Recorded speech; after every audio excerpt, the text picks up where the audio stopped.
Welcome to my presentation, The Merit System, a Behavioral Management Approach for Schools. So now let me try to get the presentation up. And we're going to be talking about the merit system, a behavioral management approach for schools. Um, I'm Pastor Lavoy Newton. I'm the lead pastor of Lighthouse Church of God in St. Augustine, Florida. Um, I've been serving in that role since July the 5th of 1992, so been here just over 25 years, and and I also serve as the founder and the principal of Beacon of Hope Christian School, and I'll be telling you a lot more about that in just a little bit. Right now, I'm currently involved in working on my Master of Ed graduate program at SAGU, and so I would like to talk to you for a little bit about the merit system and um, how it was developed and put together for our schools so that we could try to be more productive in what we do as a school. So our introduction. Let's let me tell you a little bit about a brief history of Beacon of Hope Christian School. Um, I grew up. First of all, I grew up in a small little one red light town, Trenton, Florida, 30 miles west of Gainesville, and there was only one option for schools where I grew up. You just went to Trenton Elementary, Trenton Junior High, and Trenton High School.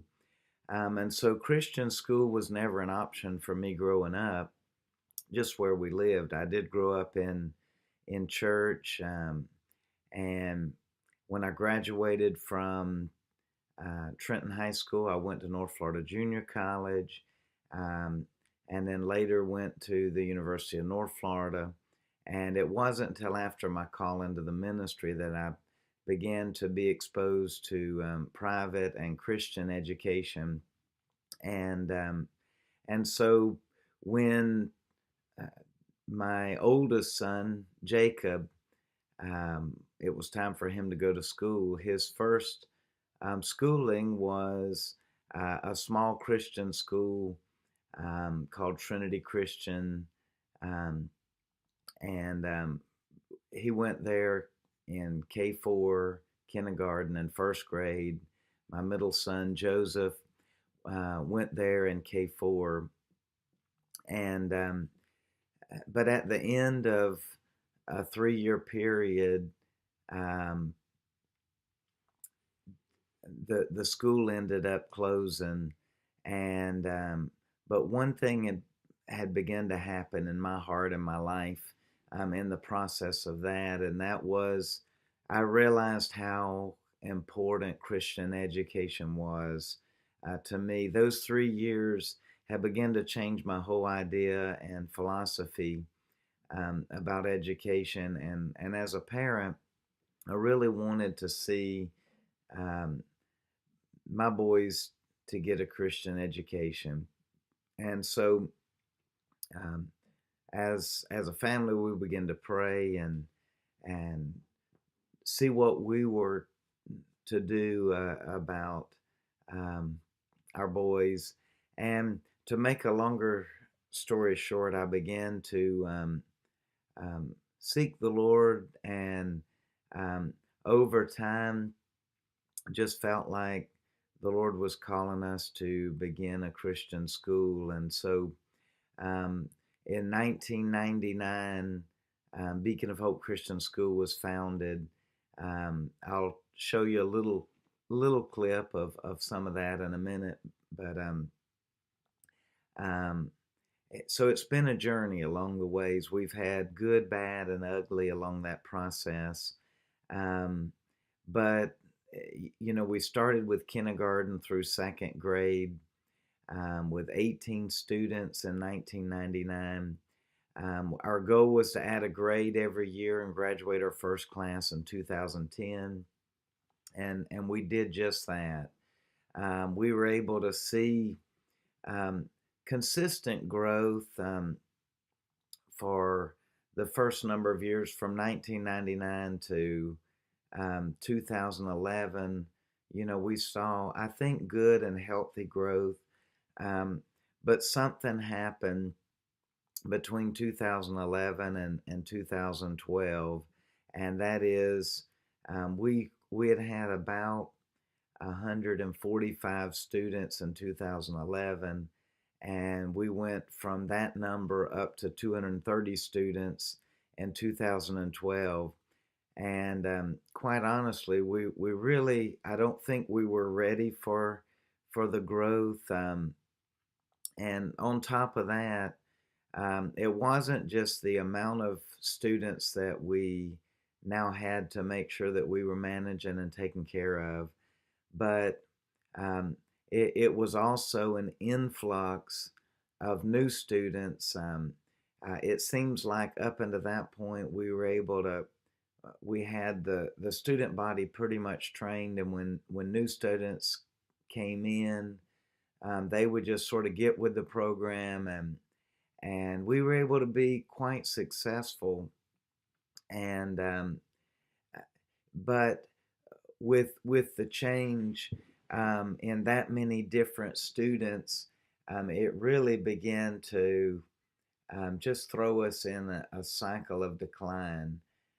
We found ourselves in a steady decline from 230 students in 2012, and then each year we went down until in 2017 we were down to 85 students. And so it was one of those realization that we had to make some changes. If we didn't do some things different, then we were going to go to extinction, and so changes were needed. And so one of the first things that began to happen, and I'll tell different pieces of the puzzle as we go along, um, but was sort of a change in vision. Up until this point, our vision was to be a school of hope. The H in hope was for hope. Christ in you, the hope of glory. Um, that was our foundation. The O was for one on one, where we were able to give one on one attention to the kids. The P was partnership with the parents and the community. And the E was for education and trying to make sure that our students got a great education. But what had developed over time, and with some of the transition that I mentioned a little earlier, was we began to get off kilter. It seems like the O in our vision of hope had sort of gobbled up everything else, and when we begin to break down some of that in a minute, it'll make more sense. But um, it to be honest, the rapid growth happened because we had had a number of notable miracles of behavioral turnaround. Also, students that maybe were had challenges in their education.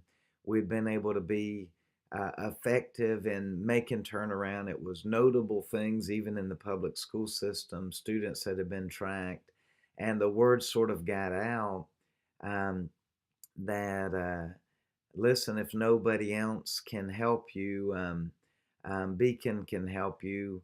And we found ourselves um, overnight. We just got influxed with a number of behavioral students, um, and it was just too much. It was like a tipping point that sort of got us off track. And once the behavioral got off track, then that also affected how well we were able to conduct our educational side. It also began to change the whole culture. And then slowly our name began to change.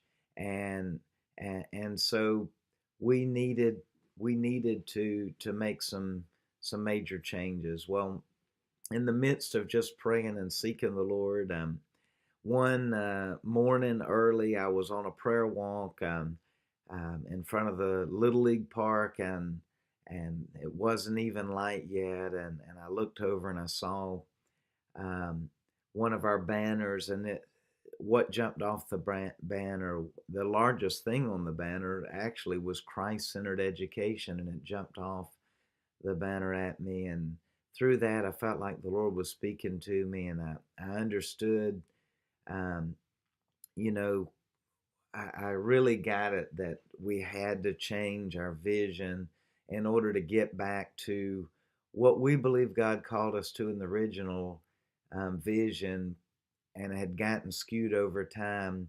We went to a Christ-centered approach, and so really anything and everything that needed to change and be removed in order for us to focus on those two priorities, Christ-centered and education. That's what we began to do. One of the greatest needs was a need for a more effective behavioral management system. Um, and we'll break that down. I think later I created a slide that'll help us to to put together that. Um, then also since then we had to implement an enrollment process so that we could um, begin to evaluate the students that were coming in. Prior to that, we would pretty much accept anybody that wanted to come to the school, and most of the time it was 4 to 6 weeks later before we realized that we had our hands full, of disaster on our hands. By that point, we had already made some commitments. Um, and so we would try to make it work. Sometimes we were able to make turnarounds. Sometimes, over time they would just be processed out. But in the muddiness of that system, it really affected um, the type of students that started coming into the school. And so, in order to make the changes to the behavioral management system, we also had to implement an enrollment process. So now we go through a process of screening, and pretty much if a student has been dismissed from another school, they would need at least 1 year good report in order to be able to and to be accepted. And we also check their grades. We do testing. We get a behavioral report from the school as well as an attendance report, and so that's sort of to ensure that we'll be able to continue this going forward. Um, we also had to have a change in leadership and staff. For the first 5 years of the school, I served as both the pastor and principal, but then for about 14 years, I just served as the chief administrator and allowed the principal to run the school. But in order to begin to make the changes, I realized I was going to have to step back into that role of principal. And some of the staff that um, maybe had gotten off track were going to have to also um, find different places of employment, and we were going to have to find like-minded people that could come in and help us to um, perpetuate Christ-centered education. Um, then in just a minute, we're going to go over a video. It'll tell a little bit about a brief history. The current teachers are going to talk about what it means to have Christian education. And then probably one of the greatest points in this whole thing is three of our alumni will talk about what they're doing now and what Beacon of Hope has meant to them. And the reason why that's so important is because they sort of capture, you can get an essence of what our original intention and vision was as a school, and that was that when our students graduated, they would be able to make a difference in the community and the world. They would show forth Christ in their life, and that they would just be world changers and impactors for the kingdom of God. And so I think it's important for you to hear a little bit from them. And then we'll talk briefly about a description of the processes and procedures and the need and the development and implementation of the merit system. Then we'll move to discussion of the relevant learning theory used in the development of the system, um, following by a description of the situations and problems in which the merit system can be used.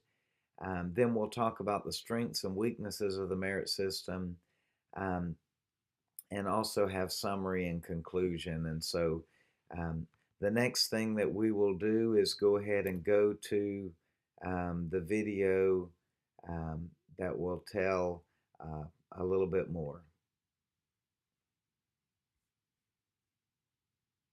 Hello, I'm Pastor LaVoy Newton with Lighthouse Church of God in St. Augustine, Florida. And it was July the 17th, 1999, when Lighthouse Church of God felt the distinct call from God to begin Beacon of Hope Christian School. And we've been on that journey for a number of years now. And our heart and our passion, even at that very moment, was to begin to raise up the next generation to make a difference in the world that we live in, to lay a foundation for Christian principles in their lives, and to train them and teach them and help point them towards the goals that the Lord may have for their life. And so in just a few minutes, we're going to watch a couple of videos from some of our current staff that, as they tell about what it means to help prepare the next generation. And then following that, even more important and dear to my heart, three of our alumni are going to share what Beacon has meant to them. And so here it is.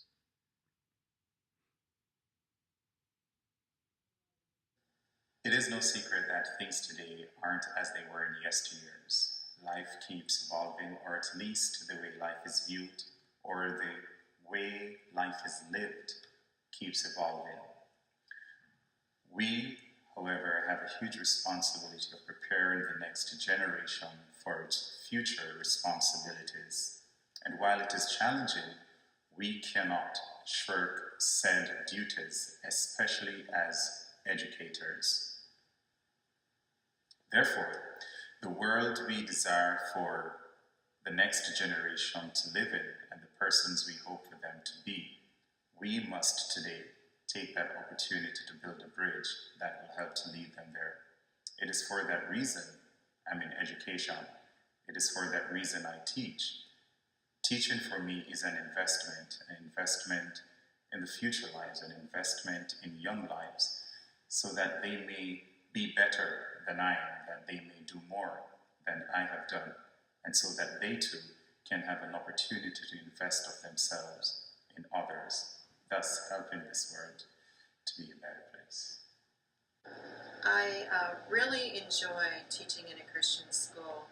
My background included many years of teaching in a public school, and as a Christian, I can see the impact that it has, having the freedom to relate what you're doing in the classroom from a Christian aspect and giving these children the skills that they need, plus the spiritual background to be able to succeed in life. And I think the two of them together just makes for a great background for education and to help them for the oncoming years. To me, it's very important that we are pouring into our next generation. as these are our future teachers and doctors and lawyers and people that we're going to count on. And it's so important to include God in our education because God is everything, and without Him, we are nothing. Students need to learn as bad as they need food or water. It's a teacher's job to provide motivation and teach them how to be successful. I believe the greatest gift that anybody can give a child is the ability to learn and think critically for themselves and succeed in any situation. Christian education is important to me because it is important to think with the mind of Christ. As a Christian educator, we can point students to the truth of the gospel of Jesus in all of their studies. Thank you. Responsibility and honesty. We have to give our students the needed tools to build a good world, and also they have to have conscience of what they're doing in this generation, because the next generation will be either for them and their kids. Pastor LeBoy asked us what we thought we spiritually needed, how we would spiritually need to help students to prepare for the next generation. To prepare our students spiritually for the next generation, I believe we would have to first show them that we love them. I think that's really important, that they see God's love in our lives, and also for them to see that we walk and talk every day the way that we're supposed to. As teachers, I believe we need to lead them by examples, by speaking God's word, by seeing us read the word, by seeing teachers pray. If we have a situation that comes up, they see that we lean towards God for our answers and not just take it upon ourselves to act the way that we think we should act. As a mother, I would say it's very important spiritually, because it gives your children something to stand on. Whereas in public schools, you can't pray, you can't lead the children in prayer and help them through certain situations, whereas at a Christian school, we can gather in a group, we can pray, we can draw strength. And I think that's very important as a parent, because nowadays our children need as much prayer and strength as they can possibly get. And that's some of the reasons that, or what I think would help prepare them for the next generation. Hello, my name is Greg Cassetti, and I attended Beacon of Hope from its inception all the way to graduating with its first high school class as valedictorian in 2010. Since then, I have attended St. John's River State College, where as of 2013, I have earned 2 degrees, one in business administration and one in marketing. And I currently attend Jones Technical Institute in Jacksonville to become a diesel technician, and I've been working as a diesel technician in the field since February of 2017. I still attend church, where currently I attend Anchor Faith, and I have been involved in the worship ministry there, as well as several other churches that I have assisted in the past. As far as Beacon, Beacon was an environment that really allowed me to explore myself, to understand who I was, and to really set me up for pursuing God's plan for my life. I learned while at Beacon how to begin looking at the world through a biblical scope, then learned how to defend my opinions based in my beliefs. What made Beacon, I have to tell you, was the fast-paced learning. If you didn't stay on top of your assignments, if you didn't keep your nose in the books, you will get left behind. And that's how it is in the real world. That's how it is in the career world nowadays. And it's the family environment, too, that makes sure that they keep you on track and keep you in pace. So for current and potential students that are thinking about Beacon of Hope, all I have to tell you is gear up for a school like none other. That's going to lead you to a life like none other. Thanks. Greetings. My name is Tilden Whitfield, and this is my Still Soaring video.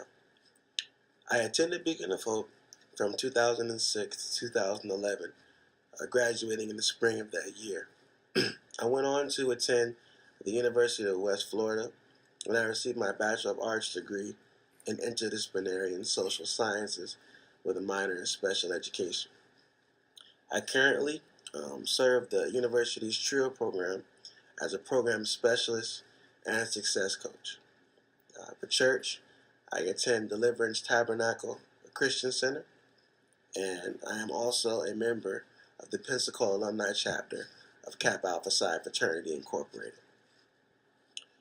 When I think of Beacon of Hope, honestly, I just think of my home.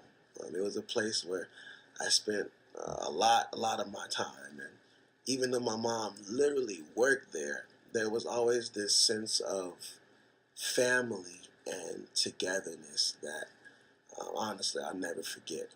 And you can't forget, the Christian education. There's always the knock on, Christian education being dull or just something that you're not going to use. But I can't tell you how many times where I'll be stressed or not feeling well or not up to something, and a memory verse I learned from Pastor Clark just pops in my head. Or I'm able to use a situation or instance that I might experience that beacon in the quote-unquote real world. So I use my Christian education every day. To the students who are interested in thinking about Beacon, or to anyone who is possibly, making that move towards coming, honestly, Beacon is going to prepare you and groom you to be placed in a position to change the world. And I honestly, truly, and I mean that for real, it's something that you got to experience for yourself. So. I went to Beacon of Hope from 8th grade all the way to 12th grade, and I graduated in 2011 with the second graduating class. I happened to be the valedictorian of that year. Right now, I am a teacher at Turning Point Christian Academy. I teach first grade. I graduated in 2013 with my Bachelor of Science in Early Childhood Education, and I have been teaching here ever since.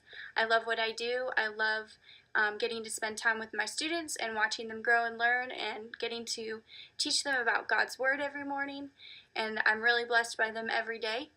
I am definitely involved in ministry. My husband and I, Mark, have been married for almost 5 years, and he is the student pastor here at Turning Point, and so we are always running with teenagers and doing things with them and loving on them, so we are definitely involved in that area as well.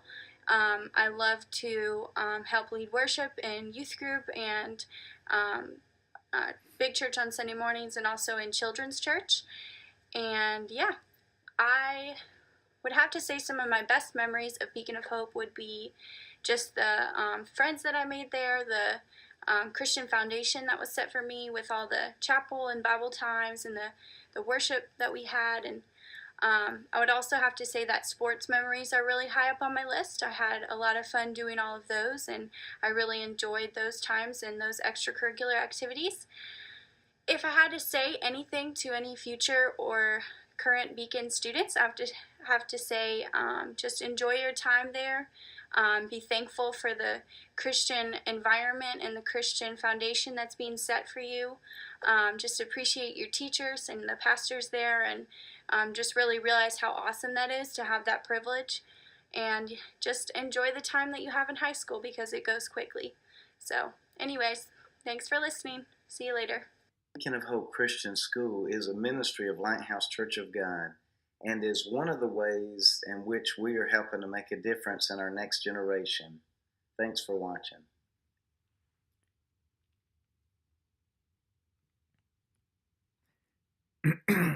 So as you can see, the passion of our current teacher and staff, and then also, our alumni.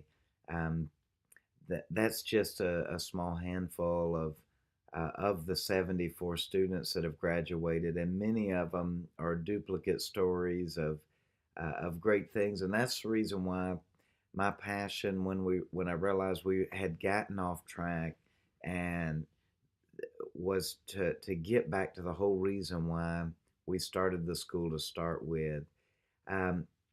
So in 2017, it was by, I believe, the Lord's providence that we had an opening for a support staff person, and in comes Adam Higgison as a candidate for employment.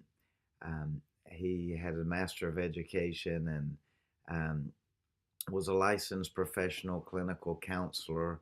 Um, and so when we brought him on board, he pretty much monitored our computer lab, um, and was just a support staff to help out where needed. So um, we also talked to him about behavioral management, and begin to share a little bit of our issues and problems. And you know uh, he started out sort of as behavioral management specialist, um, and then quickly it developed into like a dean of discipline to be able to deal with the discipline problems, because the discipline was so steady and continuous, like a dropping of water. It become um, many students were getting sent to the principal's office to and it was just constant distraction. So he began to deal with the discipline things and began to put to put his eyes on what was going on and begin to pray. He such a great godly guy too, um, with a heart of making a difference and being used by God. And when he came and applied for the job, he was way overqualified for the job, but at the time, um, he had decided to take a little bit of break um, from the clinical area. He had just sort of gotten um, burnout in it, and he found himself working at a Home Depot. Um, and one week they would work him 30 hours, the next week they would work him 10 hours. And so he needed a new employment. So it was a blessing for him to be able to come and just work a steady um, 40 hours a week. And then also he became a blessing for us as we began to get to know him more. Um, so the processes and procedures that began to take place, first of all, it was observation. As I mentioned earlier, he was a support staff and the behavioral specialist. Um, and he just began to observe over a number of months the dysfunctional discipline that we had going on in the school. Um, he observed the repeat negative behavior of some of the students, and not only that, but um, the negative behavior bled over into it being, just not a pleasant teaching environment for the teachers. It was not a good educational environment for the rest of the students. There was continual disruption, disrespect, and distraction going on. And so, um, you know, he was able to observe firsthand those things because of the role that he was in. Um, and then he began to realize that, very possibly the Lord had sent him there for such a time and reason and purpose, um, of that, to try to help us out as a school. Um, and so going over some of the learning principles and learning theories, to begin with, um, it was realized that the seventh grade class was full of repeat offenders, and it was very, very bad, very, very dysfunctional. Just um, a lot of students that did not want to behave. They honestly didn't necessarily want to be at the school, but their behaviors have been tolerated for some time, and so uh, we realized that if we were going to begin to tackle the school-wide behavioral issues, we needed to start right smack in the middle with the seventh grade class where we had the biggest problems. And so the seventh grade class became the sample study group, and Mr. Higgison began to work one-on-one with them. Um, he tried different things. He was observing. He was trying to um, see what would work and what would possibly be the best plan of action going forward. Um, there was multiple undesirable behaviors, and so he began to observe those, try to find out what the typical behaviors were.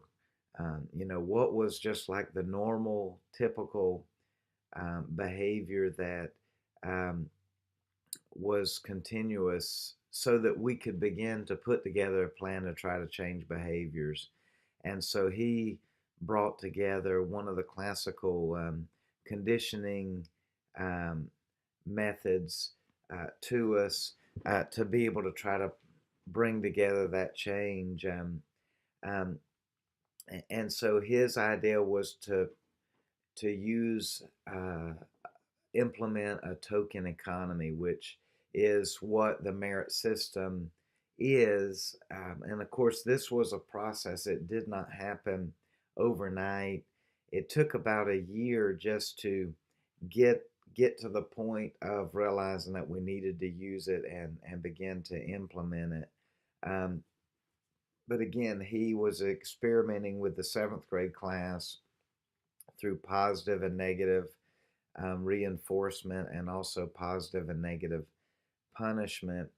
And so he began to, award the students whenever they were making um, good choices and reinforcing it through, giving them some kind of, um, I can't even remember what, some of the times it may have been some free time, some of the times it may have been candy or a snack pass or something. Um, but he began to implement those things. And then also, um, whenever they needed, whenever they made poor choices, it started to result in them receiving um, the the punishment along those lines that they deserved. And so if they deserved to be punished, then they would either lose recess time. It was something to be able to move back and forth. And so, um, but whenever as we begin to move forward, we realized, we didn't have the merit system in the handbook, um, and so in order to try to figure this out, because we got a little bit of kickback from some of the parents and even some of the staff, was as we're trying to experiment and trying to put together a behavioral management plan that would work. Of course, Mr. Higgison and I, we talked a lot back and forth as we walked through this process. Um, Not everybody was privy until later, but we were trying to solve a bigger problem, and so um, we began to, of course, the normal way of doing things. Students get in trouble, so then you call the parents, and then they're either having to pick them up or deal with other consequences, and it was just uh, you know it wasn't changing the behavior, and so um, we began to call in the parents whenever there were major issues, um, and begin to tell them about an experiment that we were trying with some of the students, and through motivational interviewing, we were able to get buy-in from most of the students and parents because they realized, it was in their best interest to participate. Um, and most of them voluntarily agreed to participate. Um, and so as we begin to work through this process, um, the merit system was set up um, specifically, for the seventh grade. Um, and the way it works um, is you're trying to award and honor the students that are deserving of honor. And we realized over time that we were ignoring the students that were making the good choices and spending all of our time um, on the students that were making the poor choices. And it had become so dysfunctional that in that process we needed to make the change. Um, and so, you know, we began to honor the students that were making the good choices and begin to give them awards, rewards. Even in chapels, we'd brag on them. Now the students that were making the poor choices, and it was more extreme poor choices, but um, they ended up um, if they continued, then they would be put on probation, um, and then a number of the students, couldn't follow through with the probation, and we ended up processing out about 25% of the student body. Some of them at the last part of the year, and some of them we just didn't allow to come back the next year so that we could turn things around. In the process, we began to roll it out grade by grade because we were giving the seventh graders that were making good choices rewards every couple of weeks. All of a sudden, the eighth graders are like, "Hey, we want to get rewarded too." Well, if you agree um, to fall under the merit system, then you can get awarded. But if you don't follow the rules, then you'll end up on probation. You could be dismissed. So most of them still voluntarily. We went from seventh, and then we rolled it out to the whole middle school, and then it just continued to roll out until at the very end of the year we were school wide, even though it was only just a few weeks. Um, for I did we never did touch the kindergartners and seniors, but then we did implement it um, over the summer for the whole school. And how it works, the students are rewarded every 2 week period. Um, there's three levels of honor. I think I'll talk about that in a minute. So let's get, oh, here it is right here. So here's like an example of an award ceremony where the kids are getting rewarded for their good choices or good behavior. We have a merit board in the hall. There's three levels each 2 week period. Um, it's hard to see, but the top left hand one, that's the Leaders Club. The middle one's the Achievers Club, and then the third one is the Trailblazers Club. And so students that are deserving honor are in one of those clubs, and they receive special prizes. It could be a trip off campus. Um, it could be a meal. It could be a snack pass. It could be a dress down pass. But then also on a quarterly basis, they're also honored again, and that's consistency. And so there's platinum club, a gold club, and a silver club. Um, and so you know the biggest part of the system is being able to honor those deserving of honor. And now one of our current teachers, Pastor Richard Young, is going to tell a little bit about how the merit system works and how the teachers use it in the classroom. My name is Richard Young, and I'm a teacher of English at the Beacon of Hope Christian School. And I just want to share with you how our merit system work. At the moment, we're using what we call an app called Class Dojo. Each teacher actually has a tablet in his or her classroom to basically enter the merit or demerit points for each student. So we're basically managing the behaviors of each student in every single class throughout every single minute of every day. And each teacher has assigned their different classes, so you know exactly who is in your class, and you know exactly who to give merits or demerits to at that moment. So for each class, we have what we call positive points. These are what we call the merit points, and we have those areas that need work. So though they may lose points, we don't want it to seem so much as a negative thing. We want it to seem as something that our students can improve on, how they can be better.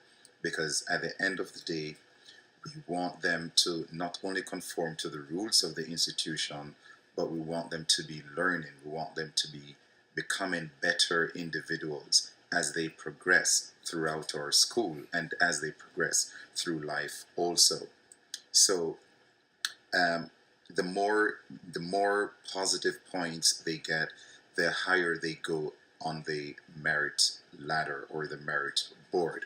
If we realize that students are receiving too many negative points or too many points that need work, too many areas that are in need of work, then those students, of course, will be spoken to. So it's a good long process of guiding students through their behavior. So we're not just focused on the academics, but we're focused on the behaviors of our students.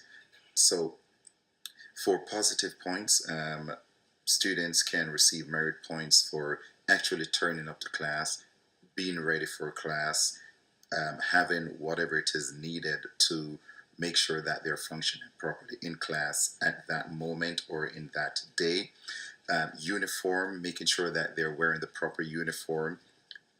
If students have exhibited extraordinary behaviors throughout the day as well, they've done something good that's unexpected of them, we reward those points. Also, if they're helping others, helping their teachers, making sure that the environment is clean, we of course offer points for those.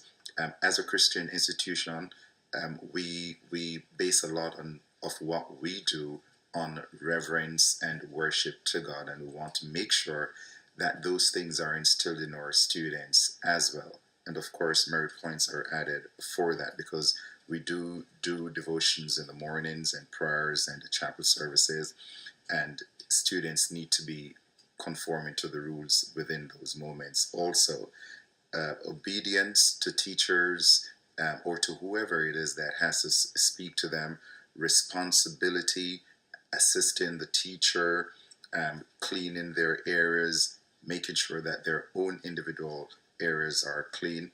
Of course, we want to make sure that they're learning also. So quiz and test grades, whether it be A's and B's, they are also added to the list as merit points. So any student in any class they go to throughout the day can receive merit points, and they using the class dojo makes it very, very easy. It is a way more effective way for teachers to be adding merit points, and the scores are tallied the very moment you add them. So we as teachers and the administrators can actually easily track the record of students' behaviors throughout the day. And at the end of every 2-week period, we have a merit awards ceremony in our chapel services where students who have done exceptionally well, and are deserving of honor will receive as such during that service. And if there are students who have been increasingly doing poorly, then administration and our teachers will have a talk with them to see where changes can be made. One of the things that I would like to mention uh, as well, I mentioned that there is the three different clubs of honor, but then there's also what's called a starters club, and that is students that they're not really deserving of honor, but they're not deserving of discipline, and so there is a club of students that are, they came, they weren't a distraction to the other students, um, but they were not at a level of deserving of honor. Um, and then also some of the things that have been helpful with the merit system and using the class dojo. Um, I'm able to print up a report of behavior, a couple of examples that has made it really good. I got a telephone call from Department of Children and Families, and they said we need to know if student A, um, how their behavior is doing. And I said, give me just a moment. And I was able to pull up all of the behavior report for the year and be able to say the student has been on in the honor category each merit period for the whole school year. And so they were able to, it was very helpful because I didn't have to just sort of guess. I didn't have to go catch the teacher and see what kind of mood they were, because sometimes maybe the kids had just misbehaved, and so that may affect it, or it may be that uh, you know but I was able to take verifiable documented evidence.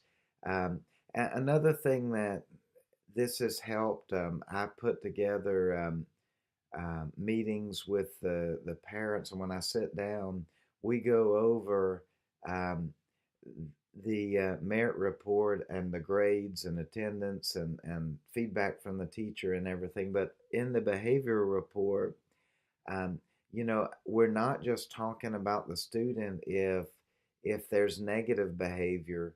We're also affirming them in front of their parents about having great behavior. Um, and so, but now Pastor Richard is also going to talk a little bit about um, the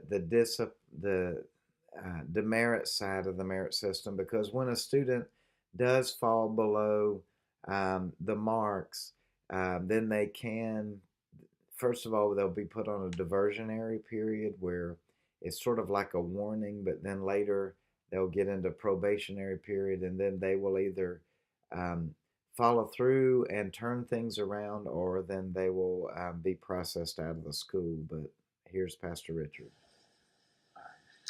So we know students won't always behave positively. They do make mistakes, and they will at times do things that are not necessarily in line with the rules of the institution.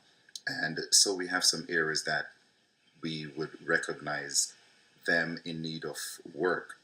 Um, and some of the negative behaviors that students may sometimes exhibit, and we want to make sure that students are behaving positively. So when we recognize these negative errors, we recommend the positive alternative to that. So we really do not want our students to be fighting. We don't want them to be hitting each other. We do not want them to be getting in negative arguments with each other. Bullying is certainly something that all schools, of course, in the United States of America, are trying very hard to prevent, and we are also doing that. We want to make sure that our students are producing work that are of good academic standards. So plagiarism, cheating on their tests, cheating on quizzes, all those things are very much highlighted here. Negative behaviors. So we also highlight students being disrespectful to staff, being disrespectful to their own peers, students sleeping in class, not doing their assignments, presenting their assignments late, students disrupting the class, leaving their seats, or leaving the classroom without asking for permission, fighting, being irreverent. Non-compliance simply means they are out of dress code. They haven't turned up to class, or they haven't turned up to class on time.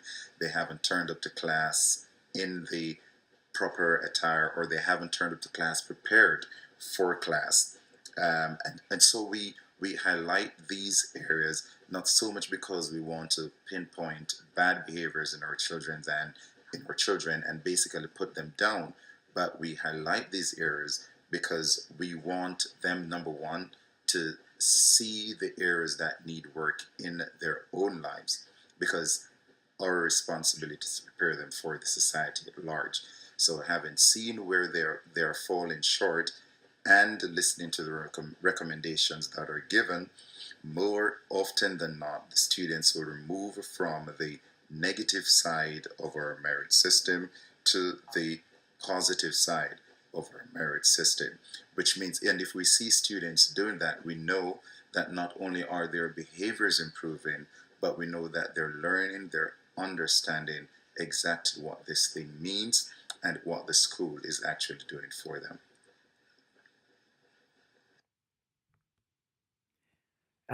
Talking about analysis of strengths and weaknesses for just a minute, just briefly. Um, One of the strengths that helped for us is it really changed our whole environment and atmosphere at Beacon of Hope Christian School.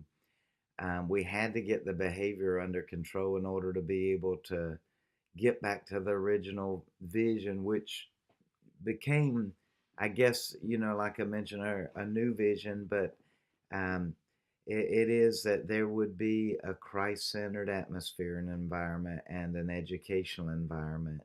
Um, and in the process of a year's time, we have been able to see that change take place, and a lot of it had to do with the merit system and how all of that came to play. What are some of the weaknesses? Well, um, even though the environment is stable now, um, you know, the thing that we have to realize is, will the rewards diminish over time? Or what I mean by that is, will we continue to have to um, improve what we're giving the students to continue that kind of behavior? We don't know at this time. Weaknesses, of course, if you call it weaknesses, we did have to um, make the sacrifice of having less students in order to be able to get the stability that we needed to carry out our vision. And so that meant that we had to not bring some staff back in order to be able to make the process going forward. Um, and so that's some of the strengths and weaknesses. The summary and conclusion. The merit system was able to help us to regain both a Christ-centered and an educational atmosphere, and that's what is the most important. Um, you know, to have a school and not be able to accomplish what you're trying to accomplish doesn't make much sense. So we had to make those changes. Um, it did take time to study, develop, and implement. Um, but even as that, I'm sure that there are other principals or pastors, administrators out there that either are beginning a school and are looking for some kind of behavioral management system to try to help be able to keep things moving in the right direction. Or it may be that um, you're in a situation to where um, the negative behaviors have been going on for some time, and you need to try something new. And you never know; it may work for your school setting. If you would ever have any questions, you'd feel free to call me, Pastor Lavoy Newton, Lighthouse Church of God, Beacon of Hope Christian School in St. Augustine, Florida. Telephone number is 904 797 6996. That's 904 797 6996. And then also, email is lavoygnewton at lionmail.ca. sagu.edu. And then not only myself, but Mr. Higgison, he is back now working in um, the clinical field. And, one of the things that he has expressed to me is a desire to maybe one day in the future duplicate this and be a behavior management specialist that can go in and be a consultant to help schools set up plans that can work. Because every school is different, every situation is different. But thank you for listening, and if we can help you, let us know.